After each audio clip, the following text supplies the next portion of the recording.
Faça seu cérebro trabalhar para você. Faça seu cérebro trabalhar para você é um livro que ensina como guardar e lembrar o que é importante na vida, sem depender de nada nem de ninguém. Este microbook explica como conquistar um cérebro treinado e uma memória eficiente a vida toda. Renato Alves, campeão brasileiro de memorização, por meio de técnicas e métodos comprovadamente eficientes, divide conosco sua vasta experiência e seus profundos conhecimentos no assunto para ajudar o leitor a construir uma vida mais intensa, bem aproveitada e divertida. Boa leitura! Máquinas de memorizar. As pessoas estão ficando cada vez mais esquecidas. É fato. Isso é fácil de constatar pela quantidade de gente que ouvimos diariamente reclamando da própria memória. Certamente, isso também vem acontecendo com você. Pare e pense um pouco sobre quantos esquecimentos teve nos últimos dias. Tente lembrar também os esquecimentos de seus subordinados, colegas de trabalho e familiares, e verá que há um exército de jovens, adultos e idosos frustrados por perderem tempo, dinheiro e oportunidades em decorrência de esquecimentos. Essa frustração, por não sabermos lidar com nossa própria memória, gera quase uma histeria coletiva em busca de memórias artificiais. Hoje, é comum ver profissionais em suas baias cercados de lembretes amarelos colados por todos os lados, com agendas detalhadas e celulares empenhados em alertar, via sinais sonoros, sobre todos os compromissos. Aliás, os dispositivos eletrônicos com ampla capacidade de armazenamento são cada vez mais valiosos. Quanto mais memória, mais caros. A rota do esquecimento. A rota do esquecimento é o caminho que percorremos todas as vezes em que um evento específico altera nosso estado emocional, abalando os pilares da memória e gerando desajustes. Ela é caracterizada por uma sequência de eventos cognitivos que culmina na baixa produtividade. Estado negativo. Quando estamos estressados com alguém ou com alguma situação, quando estamos em estado emocional alterado, entramos em um estado negativo. Falta de concentração.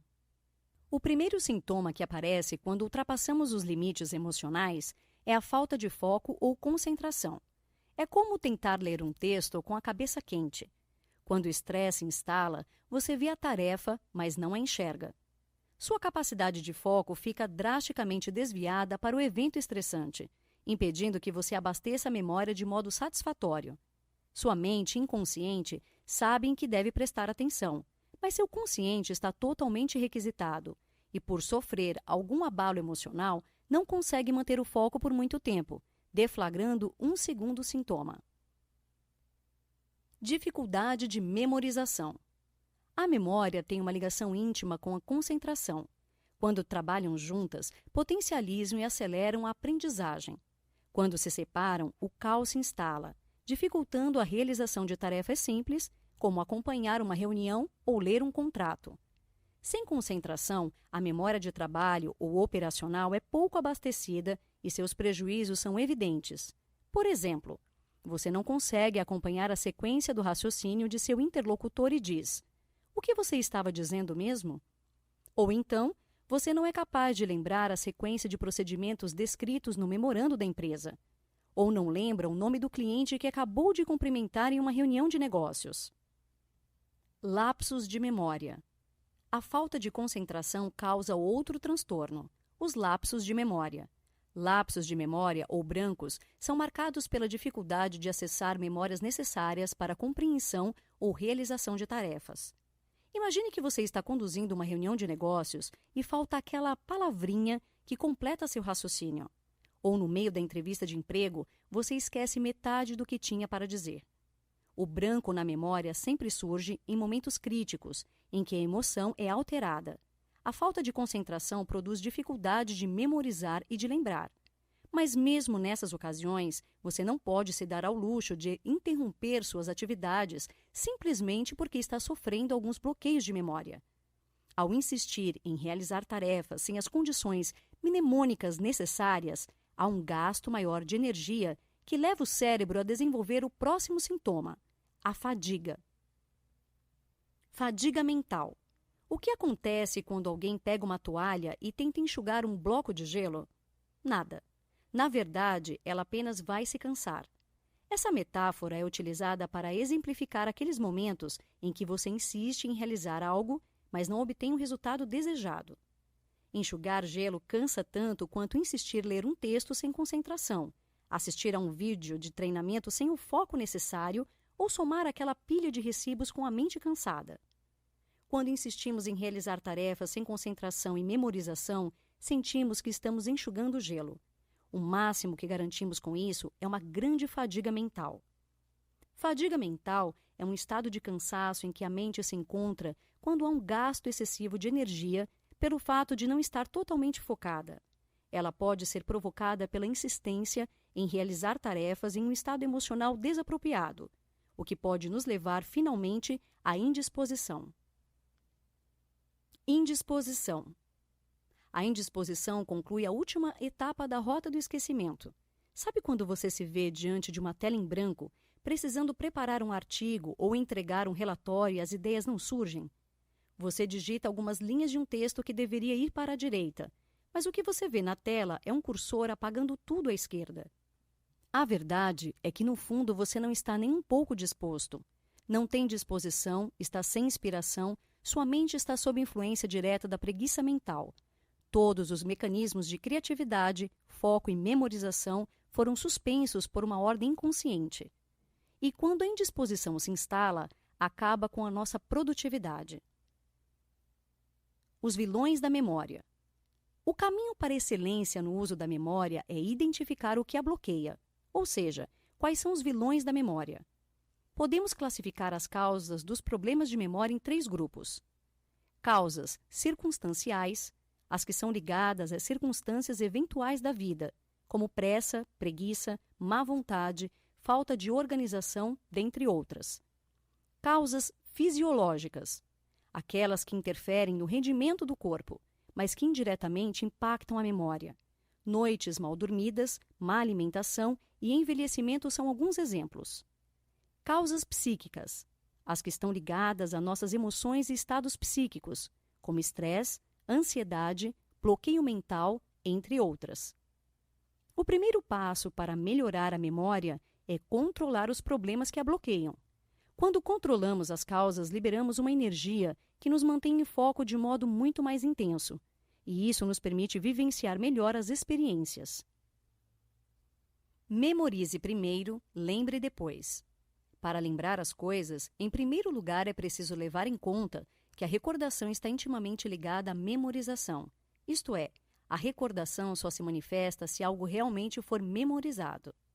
Muitas vezes, as pessoas se queixam de sua memória quando tentam se lembrar de algo, mas não percebem que esse algo não existe em seus arquivos porque não foi previamente memorizado.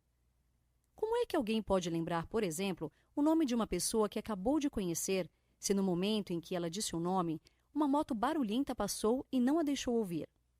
Como é que alguém pode se lembrar do caminho de volta se na ida ele estava dormindo no banco do passageiro? Como um aluno de pós-graduação vai lembrar a matéria se durante a exposição do professor estava ocupado com um joguinho no celular? Por isso, não lembrar algo não revela exatamente um problema de memória, mas pode mostrar que não houve qualquer preocupação em memorizar aquela informação.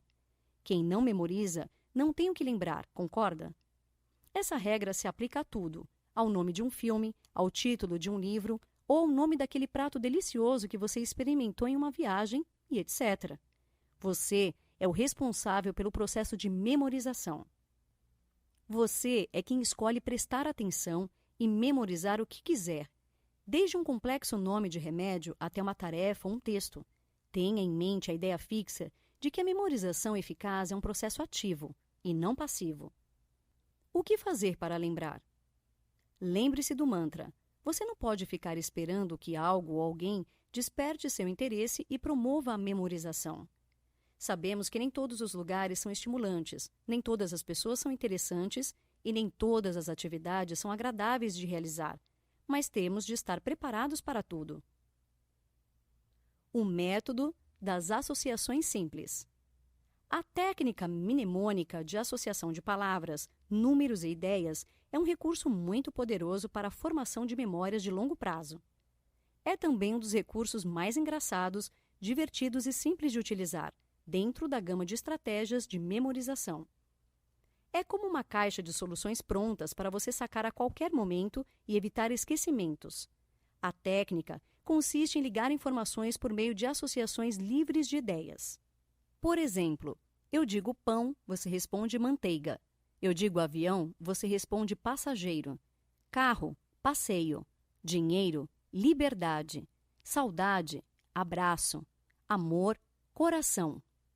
Quando visitamos o Nordeste brasileiro, sempre nos deparamos e nos divertimos com a velocidade com que os repentistas improvisam canções ao abordar os turistas. Você pode fazer a mesma coisa com palavras, fazendo rimas engraçadas. Por exemplo, dicionário rima com missionário, conversar com condecorar, bandeira com bobeira. Com o tempo, praticando essas associações, você sentirá que seu raciocínio está bem mais veloz e a busca por lembranças na memória muito mais eficiente. Com o passar do tempo, a utilização de técnicas mnemônicas será muito mais precisa. A seguir, o passo a passo do método de associação de ideias. 1. Crie uma lista com a sequência de informações que deseja memorizar. 2. Busque uma palavra concreta para substituir cada uma das palavras. Aplique para isso o modelo de associação de ideias. 3. Uma vez criada a lista de palavras substitutas, basta criar uma história bem engraçada para ligar as palavras. 4. Leia pelo menos 3 vezes, visualizando as cenas em sua mente.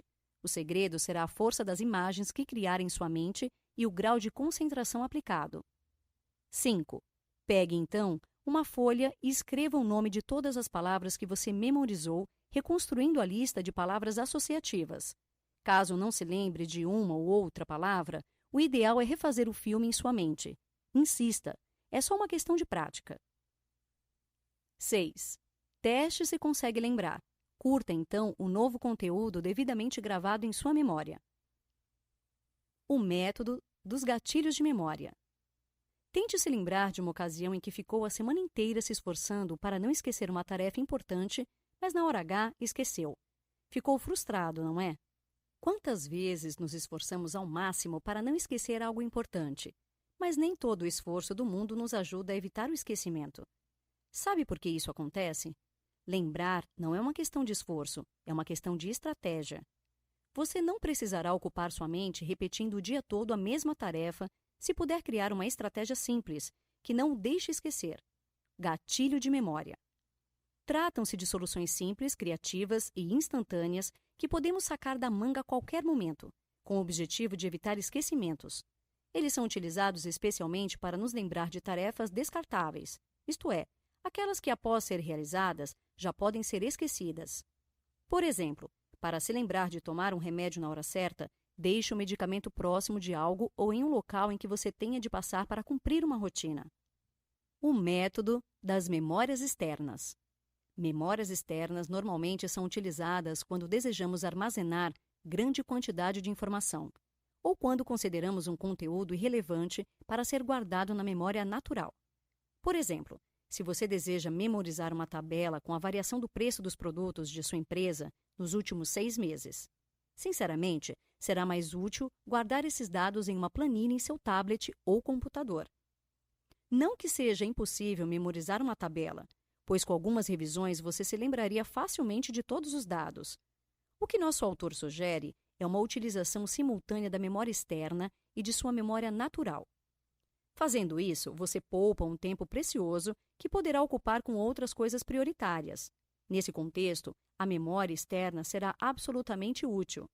É muito melhor programar o alarme do celular para nos lembrar de ir ao médico na terça-feira às 17 horas que passar a semana toda repetindo "consulta terça-feira". Nesse caso, pelo fato de ser uma tarefa descartável, o uso do dispositivo externo pode evitar a fadiga mental gerada pela preocupação e repetição desnecessária. Para lembrar datas, por exemplo, deixar calendários disponíveis em locais estratégicos, como o espelho do banheiro, a porta de geladeira ou o desktop de computador, faz com que você tome consciência da data em que está vivendo. Fazendo isso, automaticamente estimula a memória e está sempre revisando os eventos importantes. Multiplique a potência de sua memória. A memória é uma função do cérebro. Os 5 sentidos captam, a mente seleciona e o cérebro, por meio das funções da memória, grava ou descarta as informações. Esse é o funcionamento básico.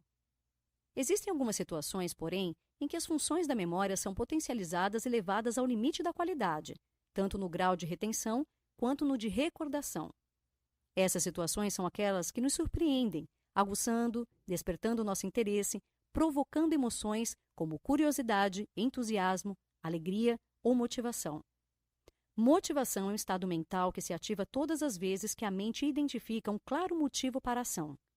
Nesse caso, a mente dispara comandos em forma de estímulos elétricos e reações químicas, que colocam não apenas os sentidos e os músculos em ação, mas também funções nobres, como atenção, raciocínio, memória e recordação. Nos picos de motivação que experimentamos diariamente, a qualidade de nossas ações é potencializada e nossos resultados são muitas vezes inacreditáveis. Quando estamos motivados, raciocinamos melhor, criamos, inovamos e experimentamos novas soluções.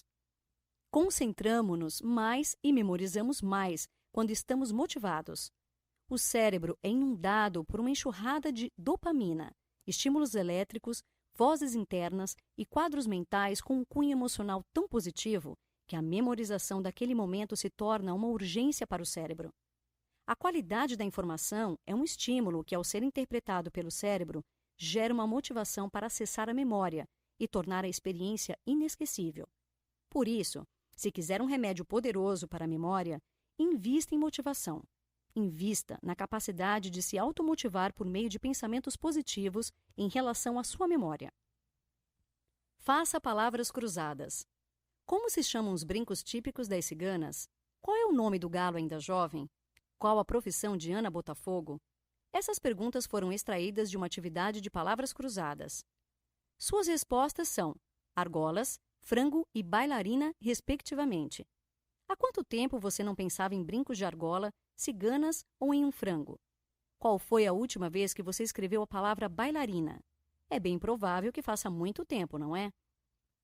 O jogo do tipo palavras cruzadas é um poderoso exercício para a memória porque nos faz lembrar, de modo completamente aleatório, informações que não acessávamos há muito tempo. Pessoas que fazem uso frequente das palavras cruzadas podem se beneficiar com o ganho de raciocínio e memória mais rápidos. Para que as palavras cruzadas estimulem a memória, o ideal é dar preferência pelas versões mais fáceis, pois o número de informações lembradas será maior, sendo esse o objetivo, lembrar bastante. Evite as versões com nível de dificuldade maior. Afinal, palavras cruzadas não são um passa-raiva, mas um passatempo. Notas finais. Aproveite todas as oportunidades que encontrar e fale com seus amigos sobre este microbook, sobre seu novo método de lembrar as coisas. Motive as pessoas a utilizar a memória com inteligência. Mostre a elas, por exemplo, que é possível e necessário valorizar suas capacidades genuínas. Surpreenda as pessoas com seu poder de memorização. Agora que você está terminando, propomos que ajude outras pessoas a se livrar dos esquecimentos e leve qualidade de vida ao máximo de pessoas que conseguir. Lugar de livros não é na biblioteca, muito menos na estante de uma livraria. Lugar de livro é nas mãos das pessoas para promover revoluções. O mundo precisa disso. Dica do 12 minutos. Leia também O Poder do Subconsciente e confira como curar pequenos problemas de saúde, aperfeiçoar seus relacionamentos, superar seus medos, eliminar maus hábitos e ser mais feliz.